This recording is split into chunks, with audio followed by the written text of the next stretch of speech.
Obama finds himself answering for a vote he made in the Illinois State Senate some years ago. It centers on a bill called the Born Alive Infant Protection Act. The National Right to Life Committee says Obama is misleading Americans about his opposition to that bill. Obama tells CBN's David Brody the pro-life group is lying. Here's David with that story. It's an issue that has dogged Obama since his days in the Illinois State Senate. The Born Alive Infant Protection Act would have required medical attention for infants born alive during an attempted abortion. Obama voted against it more than once. Why? Well, Obama says to protect Roe v. Wade and keep abortion legal. But even most abortion rights supporters say Roe wasn't at risk. The National Right to Life Committee says Obama keeps changing his reasons for opposing the bill. We believe that he should come clean and admit that he has misrepresented his vote in the past on this Born Alive Infants Protection Act, and he should apologize to those that he has called liars. Indeed. In an exclusive interview with CBN this past weekend, Obama had harsh words for those questioning his position and vote. I hate to say that people are lying, but here is a situation where folks are lying. Let's rewind to 2000. A federal version of the Born Alive bill is introduced but defeated.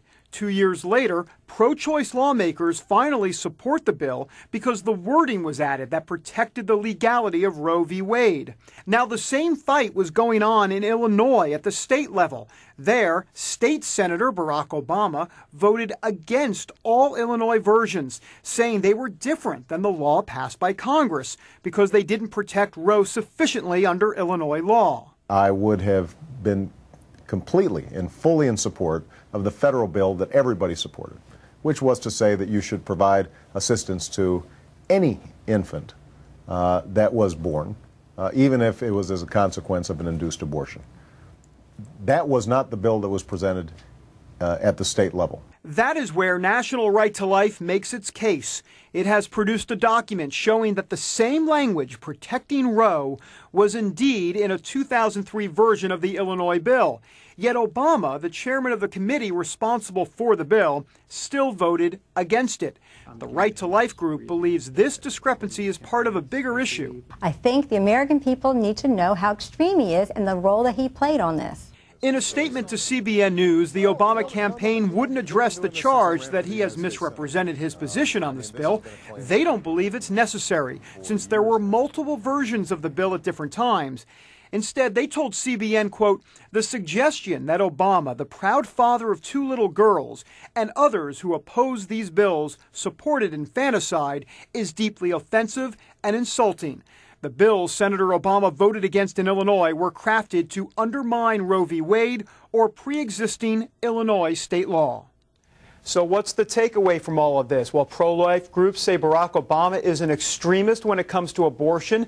They point to this example plus a 2007 appearance before the Planned Parenthood Action Fund where Obama indicated the Freedom of Choice Act would be the first piece of legislation that he would sign as president. They say that act would effectively wipe out all current federal, state, and local restrictions on abortion. Now, meanwhile, the Obama campaign, they do concede that the language of the federal bill and the Illinois bill are the same. The implications would have been far different in each case, and so they say this is not so cut and dried. Plus, they say the Illinois state law already had language in place protecting infants born alive. Lee?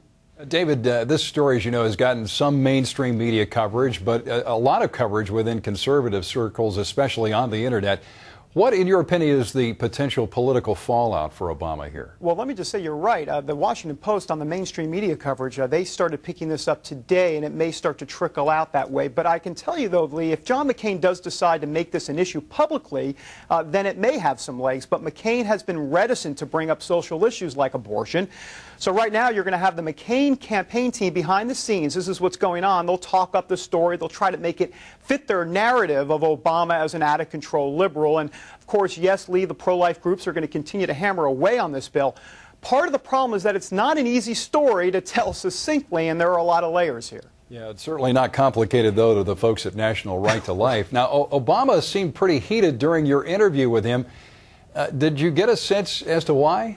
You know, it's interesting. I've interviewed him 4 times, and that was definitely the most heated I've seen him. Campaign aides do tell me privately that the senator has heard this infanticide criticism for a while now, and he has been frustrated by the attacks on his character by some of these conservative critics.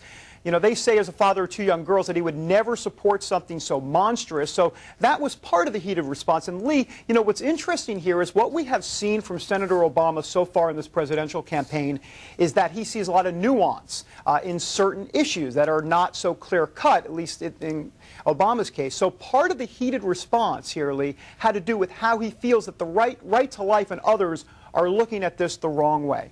All right, David, thank you for your reporting on that.